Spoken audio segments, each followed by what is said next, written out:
Okay, Laura. Hannity, what was your first job? What the first job from the time you were a little kid? My first job was delivering papers at 8. My first job was washing dishes by hand in a busy restaurant at 12. Enough. Okay, so paper route first. That was my first job at age, I think, 9, 8, something like that. Yeah, I had to put it in my sister's name. I lied. I admit it. Did you ever pick fruit? Any fruit? No. No? Yeah, actually, I did. At my sister's school, every year they had an apple orchard. We used to pick them for fun, but not money? for work. Okay. How about blueberries for for 10 cents a pint? That's what I did. That was big money back then. Wow. We're going to talk about work, and I know you have such an interesting work story because you worked your butt off from the time you want you were me to little. list it? I could spend the rest of your hour. No, we only got an hour here, Andy. Great show as always, All and right, Laura, I needed that show. story from you. Okay, it's relevant. All right, I am Laura Ingraham. This is the Ingraham Angle from Washington tonight. We're going to get to the work deal, but you're being lied to. Yes, about COVID from government agencies, medical experts. They're trotted out on TV, and they look so reasonable and so expert. But tonight, I'm going to dismantle a web of deceit that they have been spinning for months. And I'm going to explain why we need to start really paying attention to this and ignoring those people. But first, the war on work. That's the focus of tonight's angle. Here's where we stand. Jobs are up and monthly price increases have come down. Economic growth is up, the fastest in 40 years, and unemployment is coming down. So I would argue the Biden economic plan is working. Working? Well, is it working when people choose not to work? When your policies are increasingly encouraging Americans to stay home? When the government keeps sending checks, we call them Biden bucks, to people to remain out of the workforce, okay, you know what? It turns out a lot of people just don't work. It's shocking. We've been looking for the last, hard for the last couple of weeks. Can't even get people to come into interviews when they do apply. It's really very, very frustrating. Front of the house, back of the house, across the board, we just can't find people to work. We have plants that aren't able to run at full capacities because they simply can't find enough people to work in them. I can't find enough staff to keep the service going here. Now I'm going to say, well, you have to be vaccinated. You can't get anyone to show up at work. Now, Biden, remember, decided to continue COVID unemployment benefits when all we really needed was to fling open the doors of our economy. He's destroying the work ethic across the country. 3.4 million Americans are still long-term unemployed. Now, you didn't see those kinds of numbers when Trump was president. No longer are the days of Theodore Roosevelt when he said nothing in this world is worth having or worth doing unless it means effort, pain, and difficulty. Or, to be a little more contemporary, this is from one of the most successful actors in the world. Working really hard is what successful people do. It's a simple message, and it's getting lost today because Biden and the Democrats too often seek to punish and demonize success. Meanwhile, they flit off to the mansions, the Martha's Vineyard party circuit, and of course, let's not forget Radio City on the big opening nights. My friends, our recession ended in April 2020. It's the shortest on record after Trump agreed to the original federal shutdown during COVID. But now we still pumped a huge amount of money into the economy. We kept the blue states flush with cash, despite the fact for all those months, they kept their self-sabotaging policies.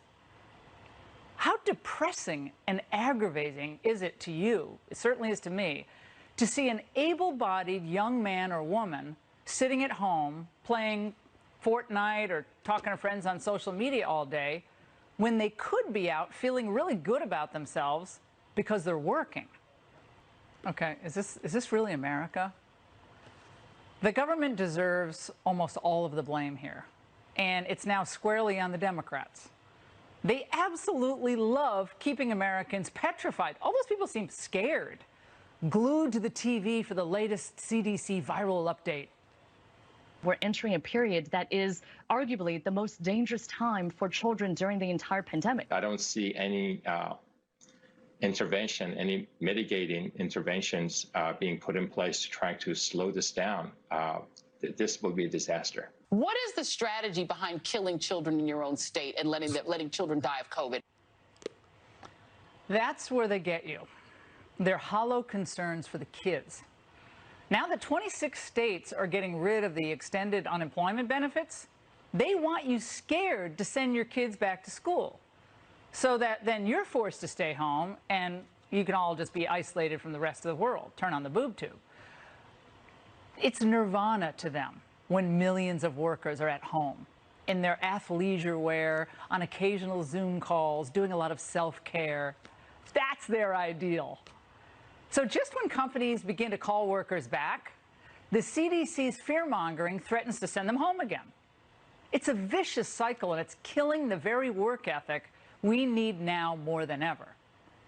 So when you're feeling weak and maybe helpless, they want you to believe that only government can solve your problems, not hard work, not personal initiative, not your family and getting family help. Democrats have used this pandemic to target the very heart and soul of America. With lockdowns and now mandates, they've waged a war on the country. Here are the sad set of facts. They don't want you to be part of a strong family, or a strong church, or to be part of a strong community, or to even really trust your neighbors. They'd prefer that you not really own anything, rent if you must. You won't have to pay it anyway now that Biden illegally extended the eviction moratorium. The government is your family, your religion, and the only community that really matters. And your role is to obey. Notice they're never willing to spread hope and optimism. What happened to all that? Biden, Pelosi, and Schumer, they're in charge of everything, and they use that power to spread not hope and wonderment about the country, but a never-ending message of gloom and doom. We've got wildfires in the west. We've got approaching the peak of Atlantic hurricane season. All across the country, the Delta variant is spreading. People are feeling the pain of COVID. As bad as COVID was this year, and it was horrible, 5 or 10 years from now, every year the climate change will make things worse and worse and worse. It's fun, isn't it? Fun being a Democrat. If you really want to annoy the left, if you really want to defeat them, work hard. Take responsibility. Be a good parent or a good child or a good friend. Fly the American flag every day. That'll really bug them. Keep living your life with a sense of joy, not dread. Share your love of America with your kids or any young people you spend time with. Lord knows they hear enough on social media and in school about how awful everything is. It's toxic, and it's ultimately disempowering. Free people in free societies will always have the advantage over broken down slaves, as we learned during the Cold War. West Germany did better than East Germany. South Korea did better than North Korea. And free America will do better than a lockdown America, where people choose sloth over hard work, and when they give in to fear over hope. Millions of people putting in a hard day's work made America a global powerhouse, and it made us home to stunning innovation. Now it's all at risk by a movement that seeks to discourage personal independence and encourage collectivism. When you think about it, the war on work is ultimately a war on America itself.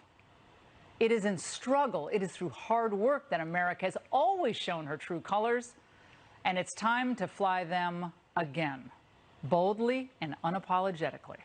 And that's the angle. All right, joining me now is John Taffer, the executive producer and host of the hit show Bar Rescue and creator of the new Taffer's Tavern franchise, the first of which just opened in Alpharetta, Georgia. All right, John, I know you say there's a larger problem if people keep taking the Biden bucks to stay at home and not go to work. Explain that. Well, you know, Laura, what I find interesting is my dog got sick last week. I wanted to go to the veterinarian. They pushed me back a week because they didn't have employees. The Walmart in my neighborhood is installing all self-service checkout counters. I have a friend who's in the distribution business. He can't get his drivers back. This isn't specific to any industry, Laura. It's across all industries. So it's across different income levels as well. And I'm in complete agreement with you from your angle tonight, because there's a change in attitude. You know, There's so many jobs available now. This is an opportunity for people to get promoted, to stand out, to really carve a future for themselves in a career. Opportunity is enormous today, but nobody is seizing it. And it's a massive change in attitude, Laura. They're trying to balance, and this is their words, not mine, they're trying to balance quality of life and work. But, you know, I think to us, Laura, we worked hard to earn that quality of life. I think that's a lot of the shift, is they're moving the quality of life to today before they've earned it, rather than after they've earned it.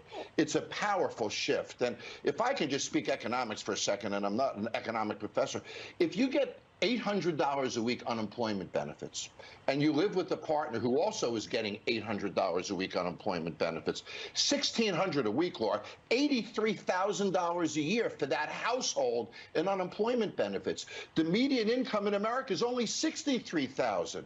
We're incentivizing people to stay home. What if we gave that additional unemployment benefits to employers to incentivize people to go to work? Well, what if we just cut off the unemployment? I mean, hunger is a pretty powerful thing. I don't mean physical hunger, because people who truly are in need help. I'm talking about people who can work but refuse to work. But the government is literally putting anvils in many ways on people's shoulders, either through the mandates, regulations, and now through free money, which obviously we're all going to, the piper eventually has to be paid. John, I want to ask you, though, about this idea of work-life balance, because look, no one wants to miss their kids growing up. No one wants to. You stay in the office your whole life. You never see your family. So that's really important. However, have we taken that a step too far when you think of, well, a lot of the millennials talking about, oh, I need time for self-care. I don't know why I'm harping on that tonight, but the whole self-care movement is a little. I mean, my mother's not with us anymore, but she worked from the time she was 12 during the Depression. If she heard the self-care thing, I think her head would explode. You know, I think that's right. Old I have school. a friend in the military who trains military dogs, Laura, and they only feed a military dog at night because a hungry dog is an obedient dog. Well, if we're not causing people to be hungry to work, then we're providing them with all the meals they need sitting at home. I'm completely with you, Laura. These benefits make absolutely no sense to us. And on top of the impact of not getting employees and not being able to run our businesses, in my industry, we have meat prices are up 10%, chicken prices are up 15%. Oh, inflation is going to kill business. I mean, that's the next shoe to drop. The Democrats know it. John, really quickly, the best message and the best advice you can give a young person graduating from college today who maybe isn't really sure what he or she wants to do, is it show everybody you're going to work harder than the next guy, right? Is that it? Something like that? Yeah, the opportunities are unbelievable, Laura. I'll hire people that I normally wouldn't hire for a position to give them a chance. This is an incredible time for people who are graduating universities, high school, to really dive into the workplace and be noticed. Hard work. It's very sad that they're not doing it. Hard work. John, thank you so much. And it's not just Biden's economy that's at risk of crumbling, our sovereignty as well. 212,672 illegals were encountered. I love that word, encountered, like it's a romance, at the U.S. southern border in July. That's a 13% increase over June and a new 20-year high. Congrats, Joe. Here to react to that, a lot more, Ohio Congressman Jim Jordan, ranking member of House Judiciary. Congressman Jordan, I said this earlier on Twitter. I think this, frankly, is an impeachable offense. Our country is being overrun, and not enough Republicans are making hay of this, and the Democrats want it to happen. Your reaction? Yeah. No, it's intentional. It's deliberate, intentionally harming our country by not following the law, not enforcing the border. This is what Hillary Clinton said 5 years ago when she said she wanted a borderless hemisphere. We now have it under the Biden administration. And just to emphasize how bad it is, March was the highest month on record for illegal crossings until April. And then April was the highest month until May. And then May was the highest month until June. And we just got the numbers. June was the highest month until July. That's what you call a bad trend. And there's no conclusion you can reach, but this is intentional. So you're right. The Biden administration is responsible for the chaotic situation on our southern border and all that comes along with that when you have just this influx of people with COVID and all kinds of other concerns. I mean, I still can't believe we had Governor DeSantis on the show, I think it was last week, and I asked him, are you given any warning when a plane load or bus load or a caravan of migrants are dropped off in your state? Or are you told? He said, we have no idea. We have to pick up dribs and drabs of information. No one's being told. Idea. I mean, no governor, no community, no somewhere. city, no mayor, no one has any idea. They're just doing it, again, intentionally.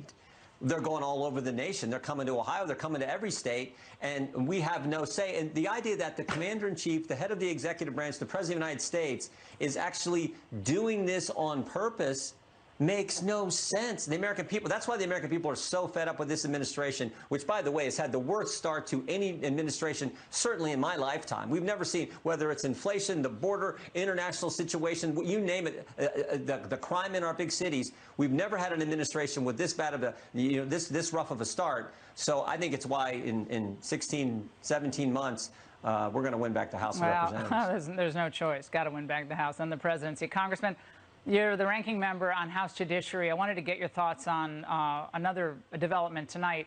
A lot of people are upset that Amy Coney Barrett, Supreme Court Associate Justice, ruled against Indiana students on the vaccine requirements to be back on campus.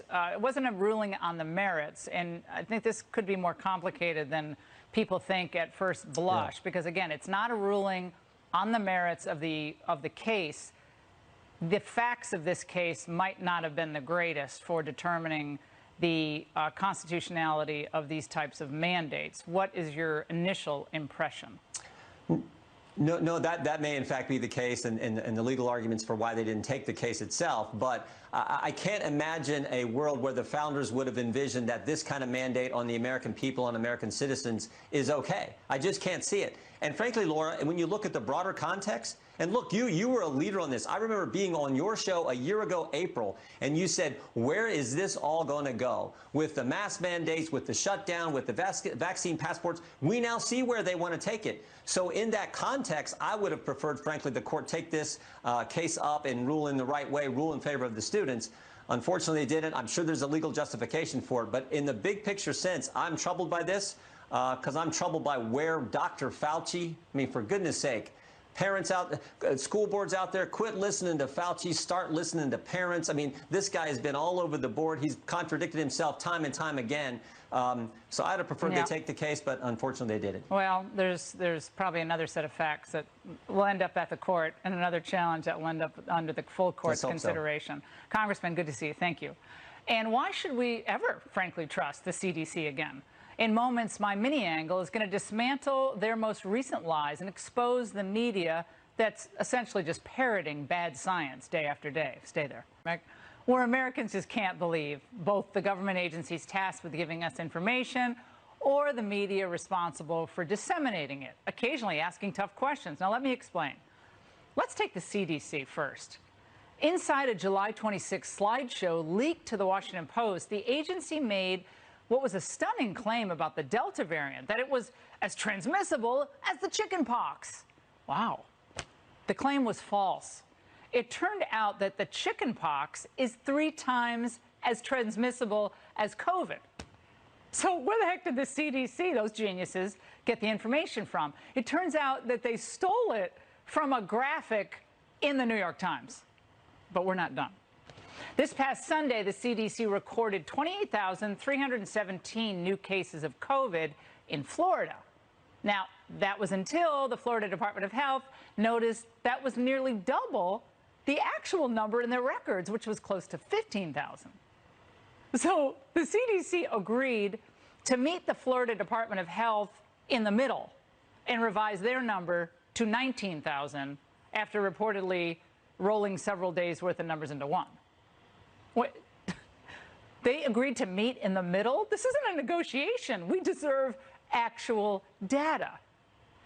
And what about the CDC's guidance on the vaccine? Well, first, the guidance was that it prevents all symptomatic infection and spread by up to 95%.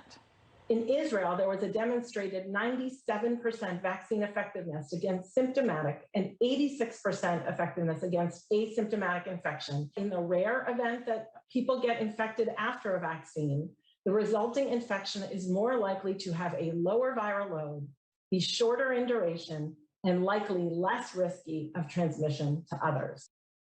Well, that became, well, it reduces severity of symptoms and spread, which itself then became, it doesn't reduce the spread, so now you have to wear a mask. And now, well, we're discussing boosters. Of course, it never ends.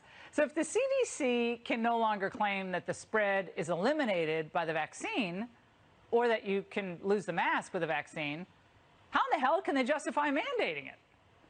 And finally, we've long told you that the media aren't interested or invested at all in the truth about the virus, but rather in inducing this perpetual panic by cherry picking and often using incorrect data and guidance. Well, the latest example is quite jarring. You've been hearing this for weeks. More children are now hospitalized in Texas than ever before, yet Republican Governor Greg Abbott filed a petition yesterday to keep school officials in Dallas from exercising their freedom to institute new mask requirements. Well, that too was based off faulty data that has led to some embarrassing corrections. This is from the Texas Tribune today. An earlier version of this story overstated the number of children who've been hospitalized in Texas recently with COVID. The story said over 5,800 children had been hospitalized during a 7-day period in August. According to the CDC, that number correctly referred to children hospitalized with COVID since the pandemic began. In actuality, 783 children were admitted to Texas hospitals with COVID between July 1st and August 9th of this year. So we did the math. The original claim, 828 hospitalizations a day. What was it really, though? It was about 19 a day. It's not bad. They're only off by a factor of 43. If we're being forced to take a vaccine and to mask up to enter a business or a restaurant, and if our kids are being told to mask in school, or they're not going to really have any school experience at all, and if our lives continue to be turned upside down, the least we should demand is the truth, something that's been missing for most of this pandemic. Joining me now is Harvard Medical School professor extraordinaire, Dr. Martin Kulldorff.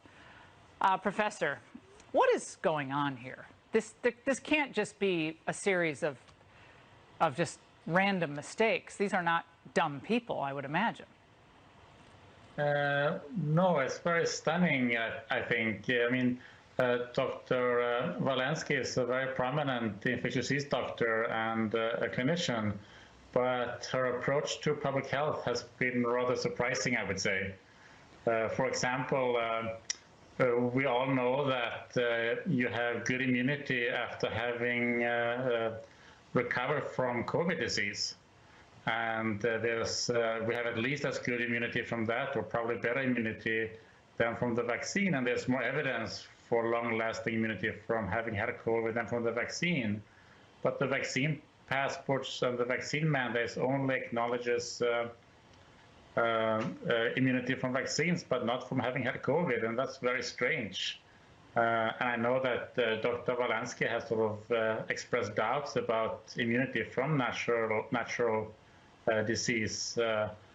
So to do that, sort of, most people understand that you do get immunity from having had the disease. So there was another study out today, Dr. Kulldorff, that demonstrated that natural immunity from exposure is now lasting as long as 12 months with continuing T-cell memory response. So, and they're just going to keep studying it as the pandemic goes on. So I imagine it'll keep going. But so far, it's up to 12 months, which seems to beat the vaccine as far as we can see. It's longer than that for sure. And there was some data from Israel that showed that immunity from COVID disease is 7 times better than from or from vaccine is 7 times worse than from natural disease. I want to ask you about COVID and pregnancy. Dr. Fauci made a comment about pregnant women taking the COVID vaccine. What?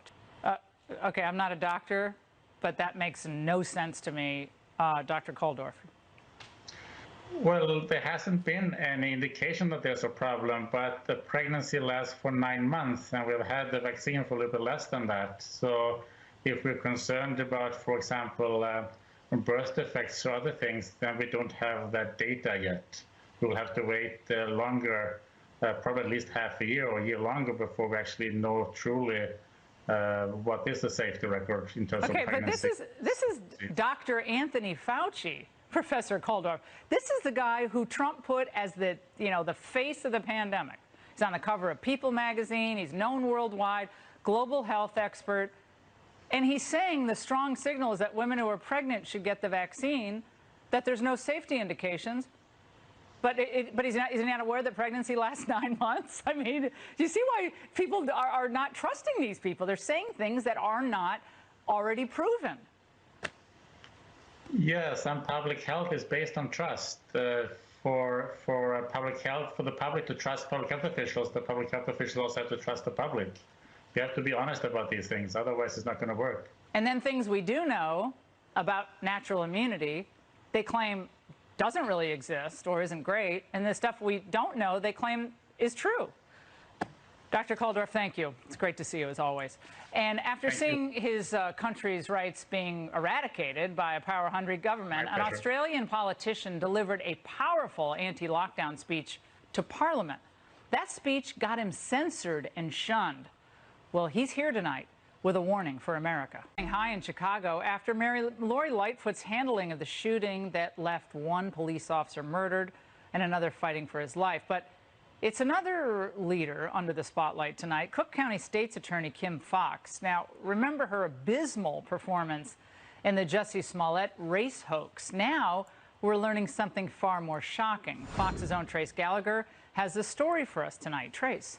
Laura, Chicago Police Superintendent David Brown says the big reason Chicago's crime rate is rising and why many people consider Chicago a war zone is because of the revolving door at the courthouse, meaning the refusal to prosecute criminals. Well, now the Chicago Tribune has put out some numbers that tend to back up the superintendent's theory, showing Cook County State's Attorney Kim Foxx is dropping felony cases, including murder, rape, and aggravated battery, at a rate higher than her predecessor. For example, during Fox's first 3 years as Cook County's top prosecutor, she has dropped charges against more than 25,000 suspects. During the first 3 years of former Cook County State's Attorney Anita Alvarez, she dismissed more than 18,000 cases. Now, Kim Foxx claims her office is focused on dropping cases against, quote, low-level nonviolent offenders. But the Tribune's numbers don't bear that out, and here's why.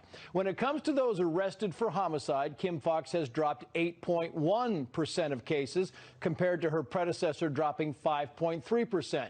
For those accused of aggravated battery with a firearm, Foxx has dismissed 6.1% of cases, compared to 4.8% for the previous administration. Then there's sex crimes, where Foxx has dropped 9.5% of cases, compared to 6.5% for Anita Alvarez. And lastly, during a time when many police officers don't feel like their superiors have their backs, I found it interesting that for those accused of aggravated battery of a police officer, Kim Foxx has dropped 8.1% of those cases, compared to only 3.9% for her predecessor. And keep in mind, through all this so far this year, shootings in Chicago up 48% from the same time last year. Murders up 55%.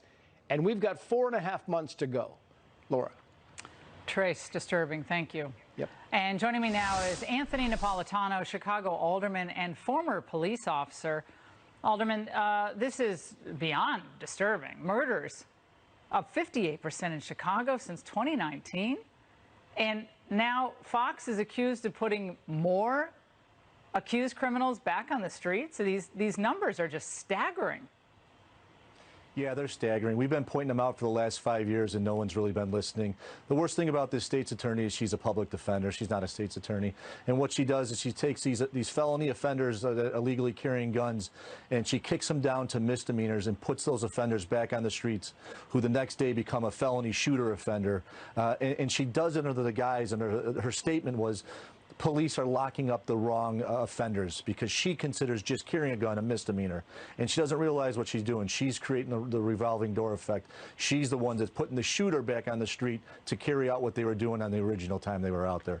And it's such a bad what she's doing anymore. She's dereliction of duty as a state's attorney. Now, she has taken issue with this idea, Anthony, that she's somehow dropping cases. Watch. So much dropping, it's focusing our attention on violence. We don't have the capacity to do all things. And so our prioritization is on violent crime. For low-level, non-violent offenses, we're looking at alternatives to prosecution, community-based solutions to deal with that so that we can have an all-hands-on-deck approach to gun violence. Anthony, has this been a all hands on deck? And what are those community solutions? How's that working out? You know what? There has been zero effect in the communities. I've been saying for a while, we don't need police accountability. We need citizen accountability. And it's no hands on deck here. All she's doing is telling people to raise their hands. She's uncuffing them and putting them back on the street at an alarming rate. And she knows what she's doing. Follow the trends of her prosecution rate. She'll charge somebody with a felony, and weeks later, she'll drop it down to misdemeanor without telling the victims of what she's doing, and kicks these offenders back to the street. She's ruining great police pinches, and she's hurting our city. And meanwhile, Lori Lightfoot, the mayor, is somehow trying to make herself out to be a victim in all of this.